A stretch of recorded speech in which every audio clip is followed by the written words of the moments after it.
Welcome back. We turn now to New York, where Reverend Al Sharpton is preparing to roll out his justice caravan in response to the death of 43-year-old Eric Garner. Sharpton is organizing a protest on Staten Island. It is set for August 23rd. Garner, of course, died after being put in an apparent chokehold by an NYPD officer on Staten Island last month. He was accused of selling loose cigarettes. The city medical examiner ruled Garner's death a homicide.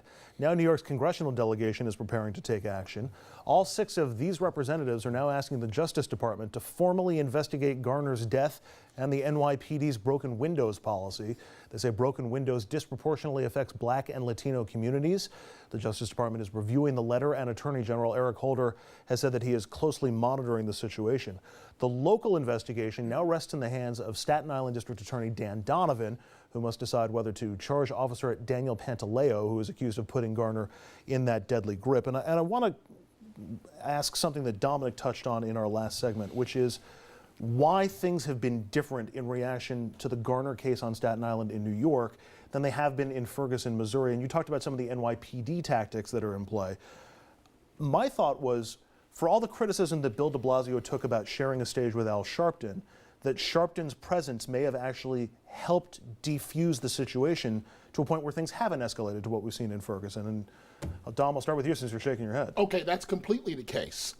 See, white America may not like Sharpton, but the fact of the matter is he's viewed in the Black community as somebody that's uncompromised.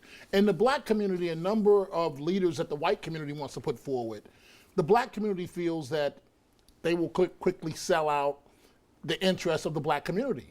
The Black community feels that Sharpton's not going to do that, whether you like him or not.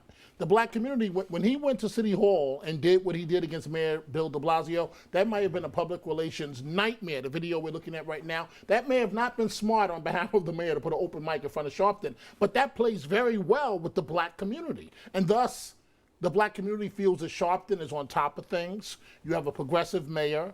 They're giving him an open door policy to begin with, and that's why you haven't seen any violence here in New York. We talked about Sharpton last week. I mean, I'm not a fan of Reverend Sharpton's. The thing about Al Sharpton that we talked about is that now he's got something to lose, which we discussed. He's an MSNBC host. He's making money on it. He could sit down with the president. He's got those things. The old Al Sharpton never would have backed down on the Verrazano Bridge. He never would have backed down on that. He's got something to lose now. You're an Al Sharpton expert? Yeah, a little bit. I've been around.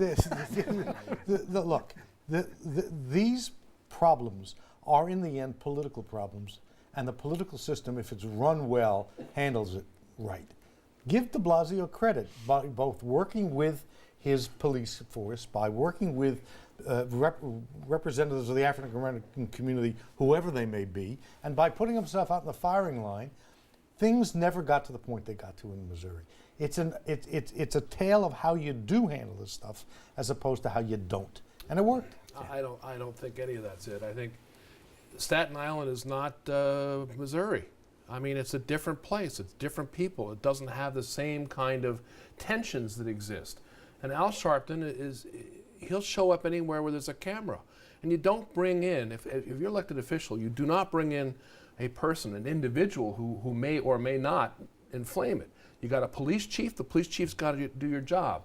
Instead of trying to tout somebody out into the middle of the public forum, with all due respect, you talk to them separately. You go to the community with them. You deal with them in that way. But to bring them up on either side of you, the police commissioner is under fire, and Al Sharpton, who can say anything at any time, oftentimes without backup, is a mistake.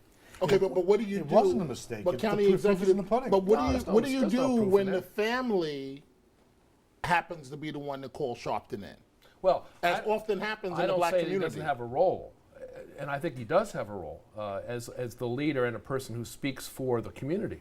But you don't throw him up on the podium. That's not going to control. But what about Richard's point that the proof is in the pudding? That you There's haven't no had proof this in the pudding. It's a different community. It's not a community. There's this had happened someplace Black else. community on Staten Island. Very, very involved with a series of grievances, not dissimilar from other places. It is a different community, but a mishandled set of events here could have led to who knows what. Give de Blasio some credit. I agree. I think Richard's exactly right on de Blasio. I thought it was a mistake to put Sharpton on stage. I think it's always a mistake to put Sharpton on stage. But the fact that de Blasio was able to handle it and manage it, Which black and have him back person up, would you want to have on stage? I'd have Calvin Butts or Johnny Youngblood or Well, but thanks. does Somebody Calvin, agrees. That's but my does Calvin point. Butts have the credibility in the black community that Sharpton does? He may have the credibility in Abyssinian Baptist Church, Yeah, he's got- but do black people respect him? I mean, Sharpton's a very well-known figure. He's that's a the camera problem. guy. He shows up everywhere. He has a lot of credibility Right, in the black community. But just to get back to the point, I do think Richard is right. I think de Blasio should get credit because he was able to manage that. I'm not sure it's a great idea, but he did manage it well, and I think he gets points for that. He managed it well, but he shouldn't have put Sharpton up I there. don't think he should have put him up there. Well, then he should have managed it differently. Yeah. I would have managed it differently. Yeah, well, thank God. What's You know, going sitting on in here, Missouri he's sitting could there. have easily have happened 3 times worse here in New York City. See, it's my contention, I really mean this, not because he's my former county executive, but if we had people like Scott Vanderhoff in office in these situations, I think, okay, and Richard Brodsky as well, then things wouldn't be as bad because he could pick up the phone and call people in the black community as well as Brodsky could. But and make sure things New are- York does very, very well with this. I remember when Rodney King, when the riots were happening in L.A., and in New York there was a lot of tension in the street at first, some fear that might happen here. And I remember I was down by City Hall, and there was an African-American guy leaning out through the sunroof of his car screaming, "Run for your lives, run for your lives." And everybody was laughing, and he was laughing. And to me, that symbolized New York. It's a different kind of city. I mean, there have been racial problems in New York over the years, but New Yorkers are New Yorkers first before they're black or white.